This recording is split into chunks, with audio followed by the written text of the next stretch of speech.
mensagem de hoje é de 2 em 2. E o texto é Marcos 6, a segunda parte do verso 6 até o versículo 13. Jesus percorria as aldeias vizinhas ensinando. Chamou os 12 e passou a enviá-los de 2 em 2, dando-lhes autoridade sobre os espíritos imundos. Ordenou-lhes que não levassem nada para o caminho, exceto um bordão, nem pão, nem sacola, nem dinheiro. E que fossem calçados de sandálias e não usassem 2 túnicas. E recomendou-lhes, quando vocês entrarem numa casa, fiquem ali até saírem daquele lugar.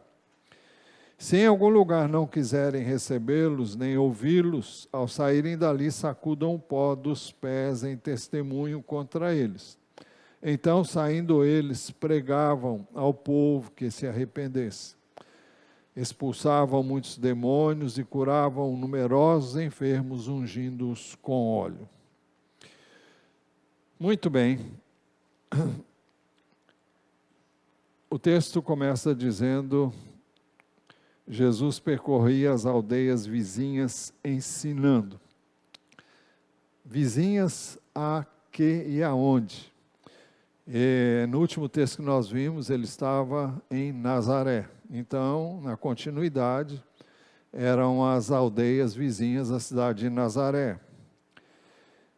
Depois o texto diz que Jesus chamou os 12, e esse chamar os 12 não significa necessariamente chamá-los como ele o fez, quando nós vimos no capítulo 3, a partir do versículo 13, onde Jesus os chama com um propósito. Esse texto diz assim, o texto de Marcos 3, 13 e 14 a 15. Depois Jesus subiu ao monte e chamou os que ele quis, e vieram para junto dele. Então designou 12, aos quais chamou de apóstolos, para estarem com ele e para os enviar a pregar e exercer a autoridade de expulsar demônios. Essa foi a ocasião quando ele chamou os 12 e os separou para o propósito que ele tinha em mente ao chamá-los. Mas aqui diz que Jesus chamou os 12 e passou a enviá-los de 2 em 2, dando-lhes autoridade sobre os espíritos imundos. Chamou os 12 e passou a enviá-los de 2 em 2. A pergunta é: por que de 2 em 2? Bem, a experiência mostra que 2 sempre serão melhores do que 1. Eclesiastes 4, 9 a 12 é um trecho que deixa isso muito claro para nós e nos traz a sabedoria que vem de Deus. E o texto diz assim: melhor é serem 2 do que 1, porque maior é o pagamento pelo seu trabalho. Ou seja, o rendimento do serviço de 2, quando estão juntos, é melhor do que de 1 ou de 2 separados, né? Porque se caírem, ele explica, 1 levanta o companheiro. Então, ele tem sempre o apoio de alguém que vai com ele. Apoio da presença, apoio de assistência, apoio de oração, de compreensão, de encorajamento, de fortalecimento. É difícil 2 pessoas estarem ruins juntas. Quando uma não está bem, a outra está, e uma ajuda a outra. Pode haver o caso dos 2 caírem num estado depressivo, mas normalmente não é assim que acontece. Então, melhor é serem 2 do que 1, porque maior é o pagamento pelo seu trabalho. É a resposta que vem como resultado disso. Porque se caírem 1, levanta o companheiro, mas ai de quem estiver só, pois caindo não haverá quem o levante. Também se 2 dormirem juntos, eles se aquecerão. E aqui nós temos que pensar num casal, marido e mulher, né? Mas se for um sozinho, como se aquecerá? Talvez isso pareça muito estranho para nós, que nós vivemos num país onde as temperaturas, a não ser no sul do nosso país, não são inquietantes na área climática, na questão de clima, quando vem o inverno. Mas no contexto em que esse texto foi escrito, o inverno é muito rigoroso. E lá mesmo onde Salomão viveu, ele escreveu esse texto, o inverno é bastante rigoroso e as estações do ano são bem específicas e bem diferentes daqui no país em que vivemos. Nós vivemos as 4 estações, mas não com a intensidade. Então, num clima muito frio, quando 2 dormem juntos, realmente um esquenta o outro, né? E o calor humano é importante aí nesse aspecto. Se alguém quiser dominar um deles, diz o texto ainda, os 2 poderão resistir. O cordão de 3 dobras não se rompe com facilidade. Jesus também ensinou que onde estivessem 2 ou 3 reunidos em nome dele, ali ele estaria. Ele ensinou também que deixa eu ver se eu tenho esse texto aqui. Não, mas Jesus disse que se 2 concordarem acerca de qualquer coisa que pedirem, isso lhe seria feito. É claro que não podemos pegar esse texto isolado e dizer que 2 pessoas resolvem fazer qualquer coisa e Deus vai fazer, vai ouvir o pedido deles. Bom, é necessário que também haja acordo da palavra e outras coisas que não cabe nós vermos agora. Mas a importância de fazermos as coisas juntos tem um poder muito maior do que quando fazemos isoladamente. É por isso que a igreja é um corpo e não uma pessoa só. Pois bem, o texto diz também que Jesus chamou os 12 e passou a enviá-los de 2 em 2, dando-lhes autoridade sobre os espíritos imundos. Isso foi dito quando Jesus os chamou, que ele os chamou também para fazer isso. Mas nós temos um detalhamento dessa missão que foi registrada no Evangelho de Mateus, nesse mesmo contexto. No capítulo 10, no versículo 1, nós temos a seguinte informação: tendo Jesus chamado os seus 12 discípulos, deu-lhes autoridade sobre espíritos imundos para os expulsar e para curar todo tipo de doenças e enfermidades. Nos versos 5 a 8 desse mesmo capítulo, Jesus diz assim: Jesus enviou esses 12, dando-lhes as seguintes instruções: não tomem o caminho que leva aos gentios, nem entrem nas cidades dos samaritanos, mas de preferência procurem as ovelhas perdidas da casa de Israel. Por quê? Jesus mesmo foi até Samaria, e nós conhecemos a história da mulher samaritana, a conversa de Jesus com ela, e como muitos ali se converteram. Vimos ali vemos ali, né, porque não foi recente isso, mas nós podemos verificar ali que Jesus disse aos seus discípulos que a seara ele disse, vamos lá para João capítulo 4. Evangelho de João, capítulo 4.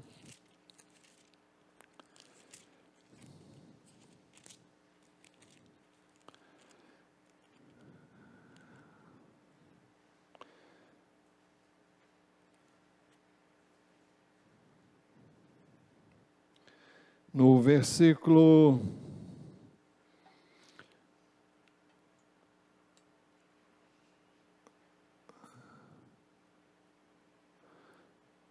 35.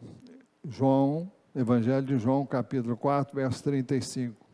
Jesus disse: vocês não dizem que ainda faltam 4 meses até a colheita? Eu, porém, lhes digo: levantem os olhos e vejam os campos, pois já estão maduros para a colheita. Ele disse isso em Samaria. Ele disse isso num contexto dos samaritanos. E ele estava olhando os samaritanos como um campo branco para a ceifa, um campo vasto para que se colhessem frutos dali. Ele disse isso num contexto em que eles vieram, ofereceram também comida.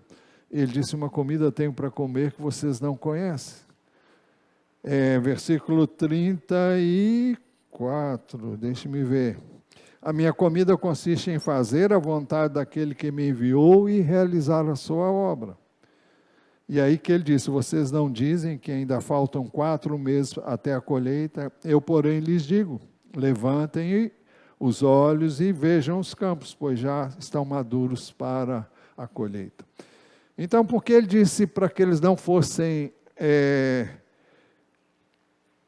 ao encontro do samaritano? Não entrem, nem entrem nas cidades dos samaritanos. Também Jesus tinha atravessado o mar da Galileia e tinha ido até os gentios, onde ele expulsou uma legião de demônios de um homem que estava preso a esses demônios. Já vimos isso aqui. Mas Jesus recomenda que eles não fossem aos samaritanos e que nem tomassem o caminho dos gentios. Por quê? Possivelmente porque não era o tempo de eles ministrarem de uma maneira mais ampla e mais vasta, o que talvez fechasse o caminho para muitos judeus que eram totalmente avessos a esse tipo de procedimento. Os judeus não criam nisso, embora a Bíblia, todo o Velho Testamento fala dos gentios, que Deus seria glorificado pelos gentios, mas os judeus não pensavam assim, não agiam assim, e viam com maus olhos toda e qualquer iniciativa. E talvez entre os 12, talvez não, nós sabemos que houve resistência de Pedro, de ministrar aos gentios, e foi necessário ele ter uma experiência bem mais profunda com Deus para que ele pudesse render-se e ir à casa de um homem que era um centurião romano, Cornélio. Está registrado em Atos capítulo 10, e depois também um relato disso no capítulo 11 de Atos dos Apóstolos. Então, não era o momento propício. E também, talvez eles não estivessem, como não estavam preparados para esse tipo de desafio ainda, né? Por isso que Jesus disse: mas de preferência procurem as ovelhas perdidas da casa de Israel. Pelo caminho preguem que está próximo o reino dos céus. Essa era a mensagem que Jesus vinha pregando desde o início do seu ministério. Curem enfermos, ressuscitem mortos, purifiquem leprosos, expulsem demônios. É interessante que Jesus deu para eles a missão de fazerem tudo aquilo que Jesus vinha fazendo. Eles estavam indo em nome de Jesus, estavam representando o Senhor Jesus para o povo de Israel, e era como que um preparo para que o povo pudesse receber depois Jesus queria também essas cidades. E Jesus acrescentou: vocês receberam de graça, portanto deem de graça. Nós vamos falar sobre isso mais detalhadamente daqui a pouco. Mais tarde, após a ressurreição de Jesus, Jesus então deu para eles uma missão bem mais abrangente. Está registrado em João 20, 21 e 22. O texto diz assim: E Jesus lhes disse outra vez: que a paz esteja com vocês. Assim como o Pai me enviou, eu também envio vocês. E havendo dito isso, soprou sobre eles e disse-lhes: recebam o Espírito Santo. Assim como o Pai me enviou, eu também envio vocês. Da mesma forma como o Pai havia enviado Jesus, Jesus estava comissionando aqueles discípulos, os 12, de uma maneira particular, para que dessem continuidade ao que ele vinha fazendo até então sozinho. Por isso que ele ensinou também que se o grão de trigo cair na terra não morresse, fica ele só. Mas se ele morresse, se o grão de trigo morresse, daria muito fruto. Então Jesus multiplicaria o seu ministério, o seu chamado através daqueles que foram comissionados por ele para esse serviço, da mesma forma como ele fora comissionado pelo Pai. Para isso eles precisavam do Espírito Santo, eles o receberam ali de forma não plena naquele dia após a ressurreição, receberam-no como que nós recebemos quando somos salvos, e a experiência do Pentecostes viria depois, e foi registrada em Atos 2, como os irmãos sabem. Mas Jesus também deu uma ordem para eles, que não levassem nada para o caminho, exceto um bordão. Nem pão, nem sacola, nem dinheiro, e que fossem calçados de sandálias e não usassem 2 túnicas. Por que razão essas recomendações? Primeira razão, para que eles pudessem ir e vir de uma forma desembaraçada. Quanto mais bagagem você tem, mais complicada se torna a missão. Não só para levar, não só para... Eles iam estar na casa de outras pessoas, então deviam levar o mínimo possível, o essencial, o básico, e deviam estar também de forma adequada, vestidos e calçados. A segunda razão, porque uma vez que eles não iam levar, o texto diz, nem dinheiro, aliás, eles iam levar uma vara, um bordão, não podiam levar pão, nem sacola, nem dinheiro. Então, eles não teriam recursos próprios. Isso implicaria em que eles deveriam depender totalmente de Deus para o sustento deles. Da mesma forma como Jesus agia e agiu durante todo o seu ministério aqui. Ele tinha pessoas que o acompanhavam e algumas mulheres eram muito ricas e elas realmente ajudaram bastante no ministério de Jesus, mas Jesus em si não tinha nada dele, próprio dele. É isso que a palavra de Deus nos mostra e nos faz saber. Então, isso requereria deles uma dependência total do Senhor, na realização daquela comissão, daquela missão que Jesus estava dando a eles. Terceira razão, porque o trabalhador é digno do seu sustento. Mateus diz assim, nesse mesmo contexto, não levem ouro, nem prata, nem cobre em seus cintos. Ou seja, qualquer coisa de valor que pudesse ser trocado por alguma, para satisfazer uma necessidade de pão, de alimento, de hospedagem. Nem sacola para o caminho, nem 2 túnicas.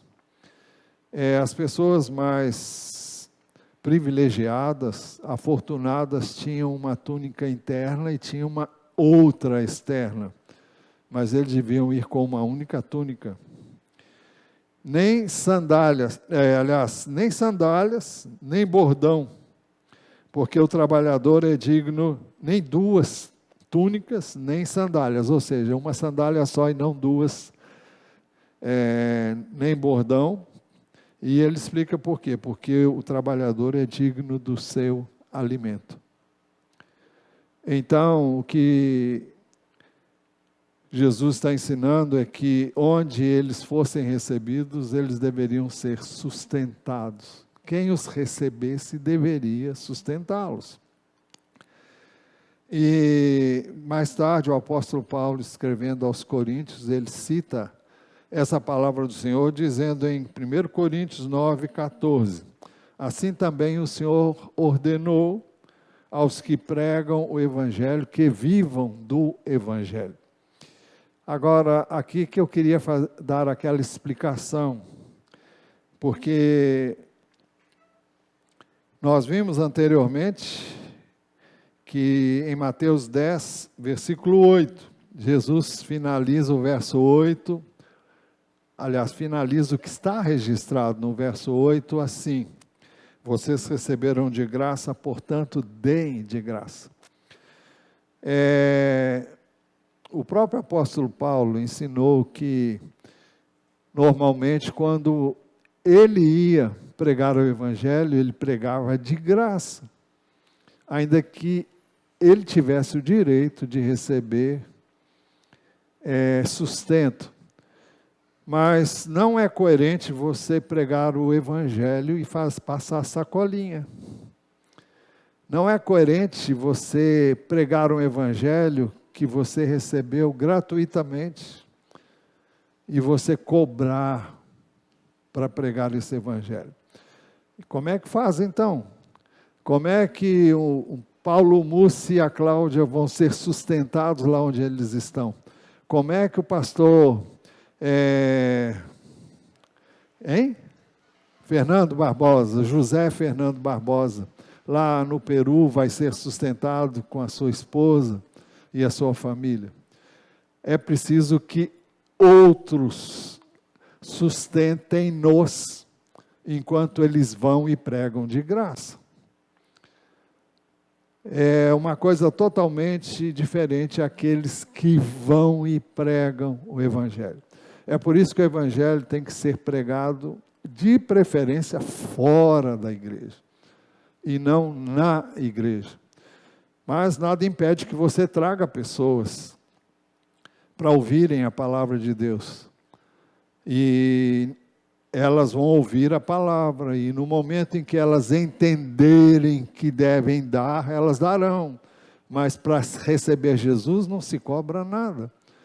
E é isso que Jesus estava dizendo também, quando ele disse: de graça vocês receberam. Por quê? Porque como é que eles estavam indo? Eles estavam indo pelo poder de Deus. Eles iam fazer milagres, iam operar sinais, até ressuscitar mortos. Jesus deu a eles essa autoridade. E nós vemos mais tarde Pedro fazendo isso. Está registrado em Atos, não sei qual capítulo agora, mas quando ele ressuscita Tabita, né? Não é aquela menina que Jesus ressuscitou, mas é Dorcas, que também tinha o nome de Tabita. É Tabita ou Talita? Agora, acho que é Tabita, né?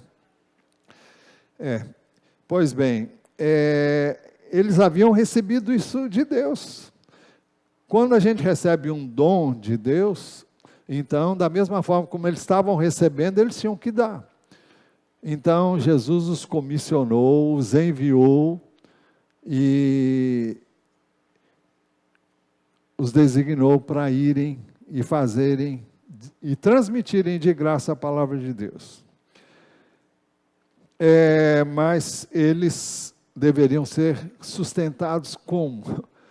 Digno é o trabalhador do seu salário. Isso está implícito na hospedagem, na comida. Os judeus eram muito hospitaleiros. Eu fico pensando, nós vivemos tempos tão difíceis, né?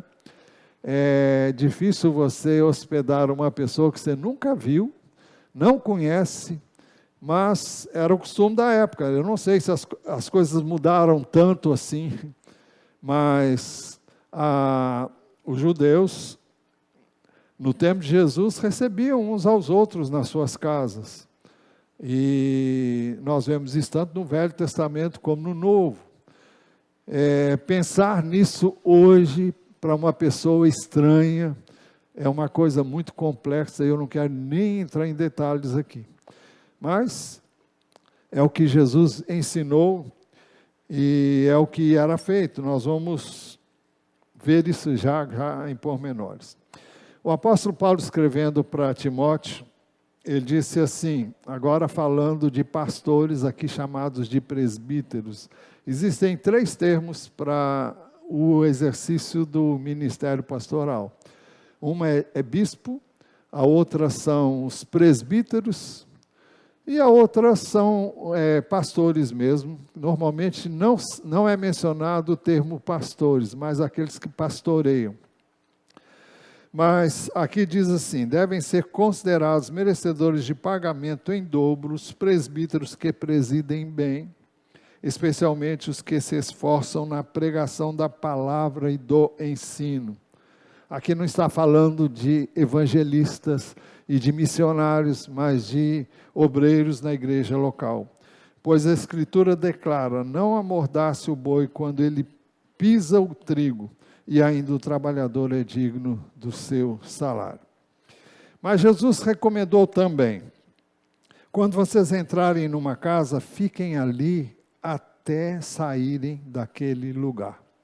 Imagine você foi enviado, Jesus mandou você, e você então chega numa casa, mas você não gosta da casa, você não gosta da comida, você não gosta da hospedagem, vai ter que aguentar até o fim. Não é para mudar. Imagine se você sai daquela casa e busca uma casa melhor. Como é que ficariam as coisas? Não seria legal, não seria correto, mas Jesus deu alguns critérios. Ele disse, quando vocês entrarem numa casa, fiquem ali até saírem daquele lugar. Por quê? Não seria uma atitude correta, como já acabamos de dizer, e ninguém deveria escolher o melhor lugar. Numa missão, você vai para realizar a missão e você fica onde Deus abrir a porta para você ficar. Agora, o texto diz que eles deviam ficar numa casa de uma pessoa digna. Esse critério eles deviam ver, eles deviam perguntar quem na cidade era digno para que eles pudessem então estar ali. O texto diz,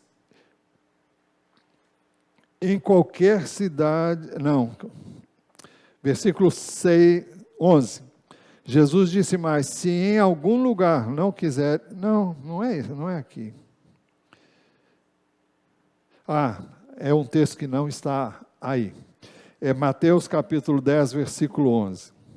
Em qualquer cidade ou aldeia em que vocês entrarem, perguntem quem nelas é digno e fiquem ali até saírem daquele lugar. Eles deviam se hospedar na casa de uma pessoa que fosse digna aos olhos das demais pessoas da cidade, alguém que recomendasse. Eles não deviam se hospedar na casa de uma pessoa que não desse um bom testemunho, porque eles iam pregar o evangelho do reino. E eles deviam se hospedar com pessoas que fossem dignas e que pudessem acolhê-los também adequadamente.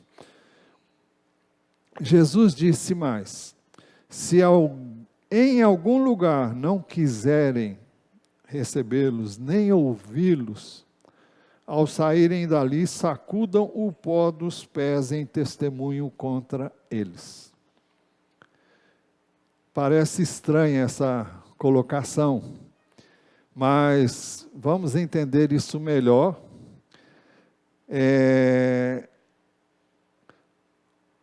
usando outros textos. Jesus disse em testemunho contra eles. Paulo, em Corinto, depois de testemunhar de Jesus para os judeus, vocês sabem que uma das estratégias do apóstolo Paulo sempre foi, quando chegava numa cidade, ele se dirigia a uma sinagoga.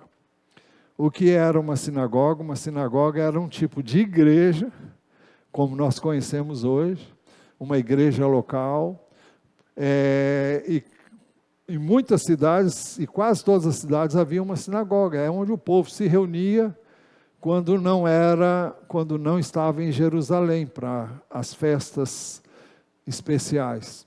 Então, o povo se reunia semanalmente, e para outros tipos de reuniões que eram realizadas na sinagoga, com mais frequência e mais regularidade. Então, Paulo, sempre que chegava numa cidade, ele se dirigia a uma sinagoga. E ele se apresentava, e apresentava o Evangelho de nosso Senhor Jesus Cristo. Então, ele está na cidade de Corinto, e o texto diz assim, em Atos 18, versos 5 e 6. Quando Silas e Timóteo chegaram da Macedônia, Paulo se entregou totalmente à palavra, testemunhando aos judeus de que Jesus é o Cristo, ou seja, Jesus é o Messias prometido nas Escrituras. O texto diz ainda mais, como eles se opuseram e blasfemaram, Paulo sacudiu as roupas e disse-lhes que o sangue de vocês caia sobre a cabeça de vocês. Eu estou limpo dele, e a partir de agora vou para os gentios. Primeiro o evangelho era apresentado aos judeus. Quando os judeus recusavam o evangelho, então ele se dirigia aos gentios. A oportunidade sempre foi oferecida primeiro aos judeus. E por quê? Porque eles conheciam a palavra de Deus. Eles conheciam o que os gentios não conheciam, que eram as escrituras do Velho Testamento. Eram as promessas, eram as alianças. E a mensagem de Paulo aos judeus é que Jesus veio em cumprimento às alianças de Deus com o povo dele, e em cumprimento à promessa do Messias prometido. Jesus era o Messias prometido. Era isso que ele pregava. E ele pregava para os judeus, porque os judeus esperavam a vinda do Messias. Continuam esperando até hoje, porque não aceitaram ainda Jesus. Porque não creem que Jesus é o Messias. Eles estão esperando uma outra pessoa. Bem, então Paulo diz que o sangue de vocês caia sobre a cabeça de vocês, ou seja, eu estou livre dessa responsabilidade. Se vocês perecerem, forem para o inferno, a responsabilidade não é minha mais. O que eu tinha de dizer para vocês, eu já disse. Eu estou limpo dele e a partir de agora vou para os gentios. Talvez isso explique também por que Jesus falou, olha, vão primeiro, de preferência, as ovelhas perdidas de Israel. Bem, Mateus 10, 14 e 15 diz assim, se alguém, eu estou lendo textos paralelos quando eu cito o Evangelho, e cito também aquilo que o apóstolo escreveu quando isso for adequado. Mateus 10, 14 e 15. Se alguém não quiser recebê-los, nem ouvir as palavras de vocês, ao saírem daquela casa ou daquela cidade, sacudam os pés dos pés, sacudam o pó dos pés. Mais ou menos dizendo assim, eu não quero na minha sandália, nos meus pés, nem o pó de vocês. E Jesus acrescentou, em verdade lhes digo que haverá menos rigor para Sodoma e Gomorra no dia do juízo do que para aquela cidade. A razão é bem simples, porque A cidade de Sodoma e Gomorra não ouviu o Evangelho. Não teve a oportunidade que eles estavam tendo de ouvir. E quando eles recusassem o juízo de Deus sobre eles, no dia do juízo e do julgamento final de Deus, será muito severo. Mais rigoroso do que para com Sodoma e Gomorra. O texto diz ainda, Marcos 6,12, então saindo eles pregavam ao povo que se arrependesse. E essa era a mensagem de Jesus quando iniciou, e sempre que ministrava, Jesus ministrava isso também. Quando nós começamos a estudar no Evangelho de Marcos, no capítulo 1, versículos 14 e 15, nós lemos assim, 14b, Jesus foi para a Galiléia, pregando o Evangelho de Deus, ele dizia, o tempo está cumprido e o reino de Deus está próximo, arrependam-se e creiam no Evangelho. Arrependam-se dos seus pecados e creiam nas boas novas de salvação pela fé em Jesus, pela obra redentora dele na cruz do Calvário. Por isso que ainda não tinha se manifestado o reino, por isso que ele diz que estava próximo. Mas quando o Evangelho foi pregado depois da sua morte e ressurreição, o reino de Deus já tinha sido estabelecido.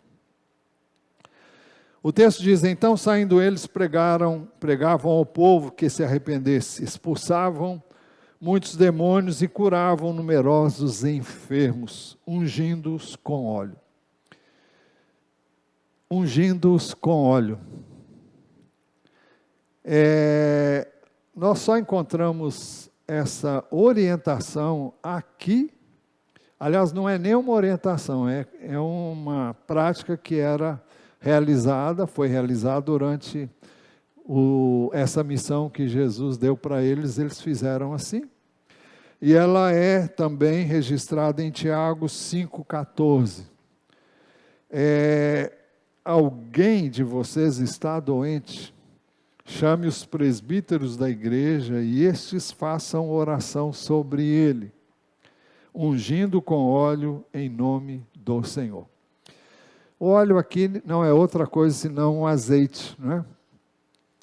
E o azeite é um símbolo do Espírito de Deus, e eles estavam ungindo aqueles pelos quais eles oravam em nome do Senhor. E Tiago faz essa recomendação aqui.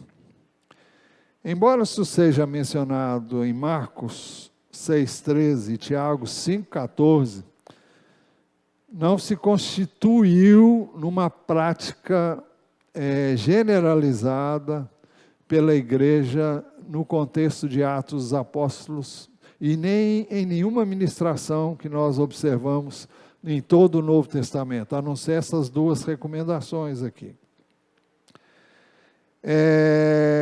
No entanto, eu mesmo já fiz isso com a minha filha uma vez. A Bia era bem pequena, eu estou falando a Bia filha, né, claro. Ela era bem pequena e ela estava febril e com bastante febre.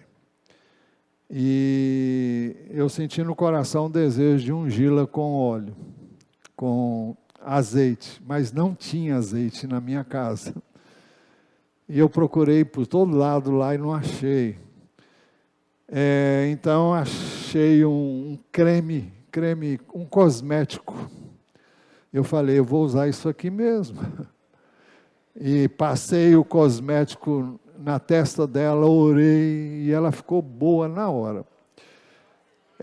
Só aconteceu essa vez. Também nunca fiz isso pela segunda vez.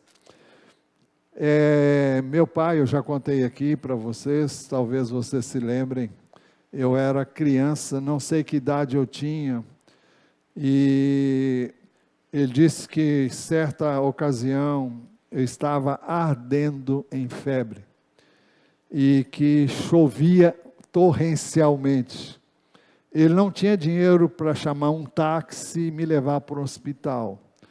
Ele não tinha nenhum recurso e nem era viável sair comigo com uma chuva torrencial como essa. E ele disse que orou a Deus e disse: Deus, eu não tenho o que fazer agora. E a febre era muito alta. Ele disse que orou e pediu que Deus fizesse algo porque ele não tinha o que fazer. E ele disse que eu fui curado instantaneamente naquela ocasião. É um testemunho que ele deu enquanto viveu, ele pôde testemunhar disso para mim 1 ou 2 vezes. Então, Deus cura como Ele quer, do jeito que Ele quer, e nem sempre é da mesma forma. Jesus mesmo usou várias formas para curar. Cuspiu no chão, fez lodo, passou no olho do cego, mandou que ele fosse se lavar, e ele voltou vendo. Então, existem inúmeros casos, e cada caso Jesus usou uma maneira diferente para curar alguém. Às vezes foi pela fé da pessoa, às vezes foi porque ele ordenou que ela ficasse curada, foi porque alguém tocou nas vestes dele. Então não podemos estabelecer meios, nem modos, nem métodos, porque não existe métodos. O que nós temos é que exercer fé, e a fé na proporção que Deus nos dá. A fé para operar algo além daquilo que está em nós, é dom de Deus, não é? Romanos capítulo 12 diz que, vamos ver lá, porque eu temo dar a referência errada, mas Romanos 12, versículo 4, por ali, vamos ver se é isso. 3. Pela graça que me foi dada, digo a cada um de vocês que não pense de si mesmo além do que convém. Pelo contrário, pense com moderação, segundo a medida da fé que Deus repartiu a cada um. Cada um tem a fé necessária para fazer aquilo para o qual somos chamados a fazer. E se Deus quiser que nós façamos algo especial, Ele vai colocar essa fé, esse desejo em nosso coração. Então, não cabe a nós inventar coisas, mas cabe a nós estarmos unidos ao Senhor, buscando, permanecendo nele, permitindo que a palavra dele permaneça em nós. E então a gente pede e recebe aquilo que naturalmente ele quer fazer e realizar. Não como resultado de algo que eu tenha, porque eu não tenha nada que não tenha recebido.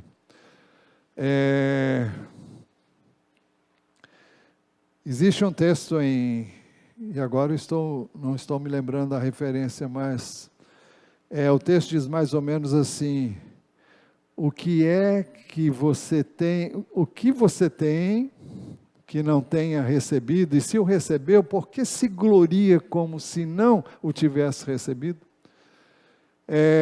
Então, não há nada que eu e você não tenhamos de Deus que não tenhamos recebido dele. Por isso não podemos jamais nos gloriar em nada, porque se tenho alguma coisa, não foi de mim, é dele. Se temos alguma coisa, foi Deus que nos deu, por isso não há razão por que nos gloriarmos. Se tivermos que nos gloriarmos, que nos gloriemos no Senhor, não é? Então, concluindo, assim nós temos visto uma pequena amostra daquilo que os apóstolos fariam mais tarde, quando Jesus não estivesse mais com eles fisicamente falando. É por isso que após a ressurreição de Jesus, eles receberam dele uma missão, já vimos isso em João 20, 21 e 22, assim como o Pai me enviou, eu também envio vocês. E mais tarde, Atos 2, 42 e 43, e perseveravam na doutrina dos apóstolos, na comunhão, no partir do pão e nas orações. Em cada alma havia temor, e muitos prodígios e sinais eram feitos por meio dos apóstolos, os mesmos 12 que ele havia enviado com esta missão. Que Deus nos ajude a nos colocarmos nas mãos dele, para que ele nos use quando e como ele quer, e na ocasião oportuna ele nos fará saber o que fazer e como agir e como